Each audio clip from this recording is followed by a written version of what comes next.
In this video, a simple airplane consisting of a wing and a horizontal and vertical stabilizer will be created and analyzed.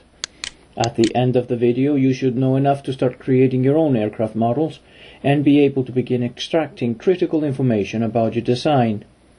But first you need to learn how to construct an airplane model that will generate a reliable flow solution. Using the model in this video, we will create a flow solution using the vortex-lattice method and demonstrate how surfaces allows the user to easily extract a large number of very important characteristics from the solution. The approach to model construction in the program is best understood as the following three-tiered philosophy. This philosophy applies to all models constructed in surfaces. First, points representing the extremes of the model are created. Second, the points are connected using vectors or curves. And third, one or more surfaces, each consisting of a number of panels, are created on the vectors. The advantage to this process is that it allows one to quickly modify models for what-if analyses. This will become easily understood as we construct the airplane model. We start by pressing the File New icon and pick a Surfaces project type. Let's get the window in a good place by maximizing it, and let's drag the coordinate axis to a new location to better accommodate the model creation. Let's toggle the grid on to help us drop points later and make sure we are working on the XY plane as we want to create the wing planform first. Then enter sketch mode by toggling the sketch toolbar on and press the insert points icon to start dropping points. The points are dropped to represent a typical swept back configuration. Drop points by pressing the left mouse button and this way create the extremes of the wing and horizontal tail. Note how the height of points above the XY plane can be controlled. Right click to stop dropping points, but this will take you to the neutral mode. Once done, select the Insert Multiple Vectors tool to create vectors extending from one point to the next. Press the left button to connect the vector to its endpoints.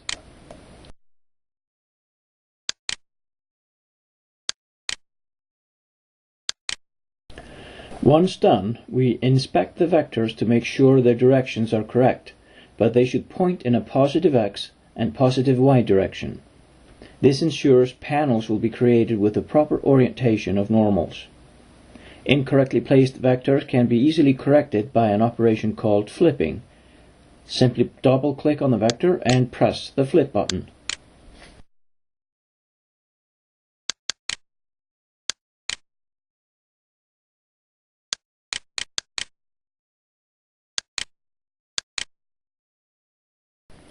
Let's check what we have in three-dimensional space. Press the center mouse button and the Alt key to change the viewpoint. Let's say we discovered the horizontal tail should be 3 units above the XY plane and not 4 like initially entered. This can be easily corrected by dragging a selection box over all the points forming the tail. Then press the C coordinate icon and enter 3 and press the OK button. Note that Surfaces performs all geometry modifications on points. Other entities such as vectors or curves as well as surfaces are attached to the points and their geometry automatically updates with the points. Next we want to add typical three-dimensional complexity to our wing. We are going to create a 4-degree washout and a 5-degree dihedral. We start with the washout by rotating the tip vector about its quarter chord, leading edge down. Rotations in surfaces take place about a selected point in a selected plane. You can enter the point coordinates directly, but here we are going to use the tools provided with the program to accomplish this. We go back to the XY plane to drop a point on the quarter chord. Note that the snap to vector quarter point mode allows you to do this with ease. We drop points at both the inboard and outboard sides because we will later insert the vector for a special purpose here. Now let's check the point placements in three-dimensional view.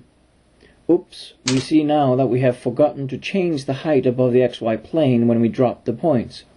Both are 4 units above the plane. This mistake allows us to demonstrate the excellent control Surfaces provides for point locations. Simply double-click on the point and enter the value 0 as a C coordinate. Press the Apply button. Repeat for the second point.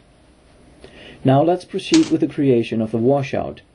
Select the points that are to be rotated. Right-click to open the Modify menu and pick the Rotate Points command. Select the XZ plane. This means that we will rotate the points in that plane. Enter -4 degrees in the Angle to Rotate box and press the OK button. We can see that an incorrect angle was entered. The leading edge is up and not down. We should have entered +4 and not negative. This too is easily corrected. Simply select Undo from the Edit menu. Repeat the process, but this time enter the correct angle as +4.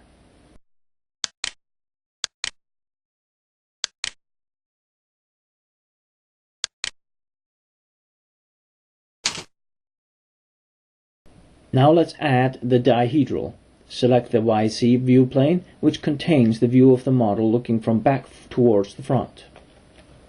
Select the wingtip points and pick the point Y = 0, Z = 0 as a point to rotate about. Enter 5 degrees as the angle of rotation and press the OK button. Let's go to the XY plane to inspect the changes this has made to the wingtip. We can see that the wingtip points are no longer at Y = 10, but have moved a tad during the rotation.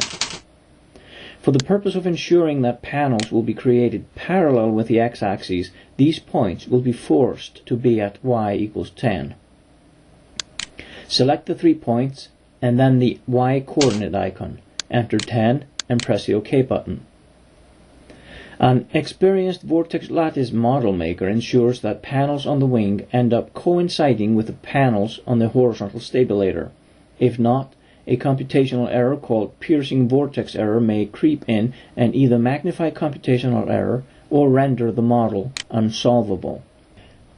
We can prevent this by segmenting the wing in line with the stabilator tip vector. Select the 2 wing vectors simultaneously by holding down the Shift key while picking. Right-click to open the Modify menu and select the Break Curve command. Make sure the At the Intersection to Curve option is selected. Pick the cutting curve and make sure the XY plane option is selected. Press the OK button. Note that the leading and trailing edge curves have been split in 2 each. Select the Insert Vector icon and create a vector extending from the leading to trailing edge. Let's go back to the 3-dimensional view and inspect our model. We're practically done creating enough geometry to start inserting surfaces. Each surface requires 4 edge curves. Go back to the XY view. Select the Insert Surface icon. Pay good attention to how the edge curves are selected, as this is a very important step. Think of the 4 curves as a set of 2 opposite curves. Surfaces refers to them as curves A1 and A2 and curves B1 and B2. Enter a descriptive name for the surface. Being able to identify a surface by its name comes in extremely handy in many tools in the program. Let's enter 10 in the segments box for the A curves. This means that 10 panels will be created in the chordwise direction on that surface. Let's leave the 8 in the segments box for the B curves. This means that 8 panels will be created in the spanwise direction. Press the OK button. Create another surface for the outboard wing. Leave 10 panels in the chordwise direction, but change the spanwise segmenting to 12. Press the OK button. Let's go to the 3-dimensional view and create the stabilator surface. Surfaces allows vectors and surfaces to be created in this view, but points can only be created in any of the 2-dimensional view. Note that chordwise segmentation is changed to 6, but the spanwise one is still 8, which matches the inboard wing surface. When we return to the XY view, we can see that the spanwise spacing of the panels on the inboard wing and the horizontal tail match perfectly. This means that the trailing vortices from the wing will not hit any of the control points associated with the horizontal tail panels, minimizing computational error. Now let's add airfoil characteristics to the wing of our model. The easiest way to do this is to convert the chordwise vectors into parametric curves. These will then contain the airfoil camber lines. This in turn will force the camber line shape on the panels. Pick the chordwise wing root vector and select Convert Vector to Parametric Curve. Note that this is that surface's A1 curve. Surface panels will only align with curves on the A1 and A2 curves. Double-click on the parametric curve to open its Properties dialog box. Click in the Z box to set focus on C shapes. Also, let's change the number of points to 30 to preview the resulting curve at a greater resolution. Then press the Shapes button to open the Shapefile dialog box. Surfaces comes with more than 1400 standard airfoils stored in files called shapefiles. Here, let's assume we've decided to use the airfoil NACA 64A410 for our wing. This airfoil happens to be in the list. Once located, press the Create button to deliver the camber curve fit to the Z box. Press the Preview button to confirm the shape. Then press the OK button. Note that the root curve takes the shape entered, and this is transferred down the surface towards the A2 curve. We can now copy the properties of the A1 curve and paste to the other chord vectors. This will automatically change them to parametric curves with the same shape as the original curve. We have now accomplished a lot of work, and it is time to save our model. The generation of the model will continue in the video QuickStart 2.